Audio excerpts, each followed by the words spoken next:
Ini yang bertanya ini pasti orang hukum ini. Pertanyaannya beda. Pernah dengar istilah dominus litis? Kalau belum, saya akan coba jelaskan secara sederhana ya. Jadi dominus litis ini adalah istilah dalam hukum yang berarti penguasaan perkara. Ini adalah pihak yang punya kendali penuh atas jalannya suatu perkara di pengadilan. Dalam perkara pidana, yang jadi dominus litis adalah jaksa. Jaksa berwenang menentukan apakah suatu kasus akan dilanjutkan atau tidak. Kalau jaksa bilang lanjut, ya lanjut. Kalau tidak, ya bisa dihentikan. Sedangkan dalam perkara perdata, dominus litis ada di tangan pengacara. Pengacara yang menentukan strategi hukum, menyusun gugatan, dan mengawal kepentingan klien sampai putusan itu dijatuhkan.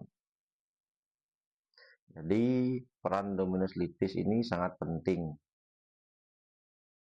karena merekalah yang menentukan arah dan strategi sebuah perkara di pengadilan. Nah, kalau Anda butuh bantuan hukum, pastikan memilih dominus litis yang tepat karena kendali perkara ada di tangan mereka. Saya sebagai praktisi hukum mencermati berbagai diskusi di media sosial mengenai revisi KUHP atau di rancangan KUHP yang baru. Tentu ada banyak perubahan dan tambahan yang bertujuan untuk menyempurnakan sistem hukum kita agar lebih efektif dan menjamin keadilan di tanah air.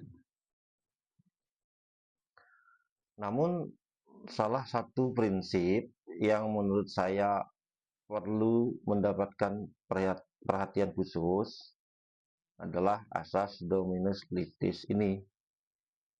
Jadi prinsip ini pada dasarnya menegaskan bahwa jaksa memiliki kendali penuh atas perkara pidana setelah tahap penyidikan. Namun dalam rancangan yang ada perlu dipastikan bahwa prinsip ini tidak mengarah pada dominasi kewenangan satu instansi hukum terhadap yang lainnya.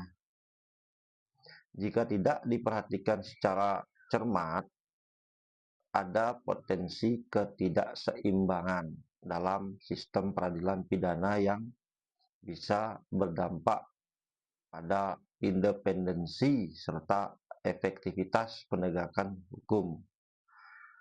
Oleh karena itu, penting bagi kita semua, baik itu akademisi, praktisi, maupun masyarakat, untuk ikut serta dalam memberikan masukan demi menyempurnakan regulasi ini. Demikian jawabannya. Terima kasih.